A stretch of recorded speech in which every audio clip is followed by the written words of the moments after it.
Hey, Ed here from 10,000 Foot View, and I've got another Google Ads quick tip for you today.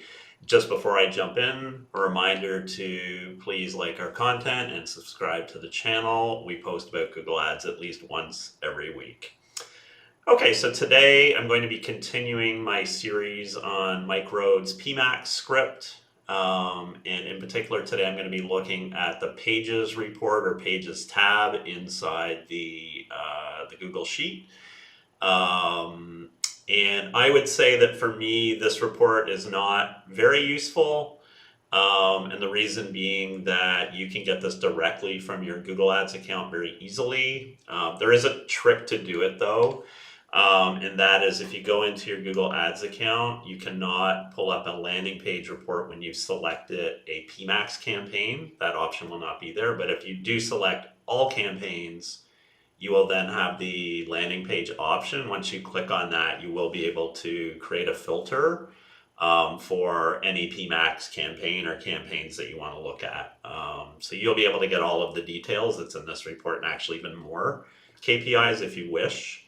So again, I guess the benefit of this is just kind of having this report integrated with all your other PMAX reports. And it's already filtered for PMAX for you, so I guess that's beneficial.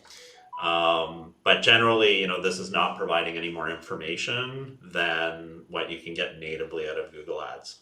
So that said, this is the report. You do have some options to select different domains, the paths, right? So this is first and second path. You can sort by different metrics, and then you can sort ascending or descending, and you can also select the number of rows that you wish. Interestingly enough, with this report, I am seeing duplication, and I have seen this in a few accounts. So what I'm getting basically, you can't see the path detail because it would disclose who the client is. But I'm seeing both versions with and without a trailing slash for each page, which is interesting. Not too big of a deal, but I mean, it means you're seeing duplicates here, except for the first one, which is the home page. The other interesting thing about this to be aware of is, strictly speaking, this is not only landing pages, because in this particular PMAX campaign, we are only targeting 3 URLs. Which are the home page, and then 2 alternate service pages. And all this extra stuff is actually from site link clicks. So just be aware when you talk about pages, it's inclusive of any links that could be running in the campaign, not only the target landing pages. And then obviously, if you are running URL expansion, then you may obviously see a much bigger list of pages in here. But that's kind of it for this. I mean,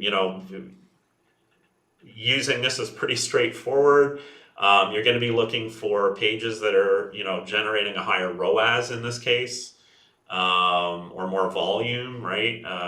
You're just going to go through the stats as you normally would and compare pages, right? And if you see that pages that are effectively offering the same service, one's working better than the other, then you may take action to address that. But just keep in mind, because site links are in here, that typically they're going to perform more poorly than the target landing page, so you have to take that into account. But that's basically it for this report. It's a pretty simple one, and again, I don't feel that there's a huge benefit to having this in the script. But maybe others' opinions differ. Anyway, that is it for today. I hope you found this video useful, and I will see you next time.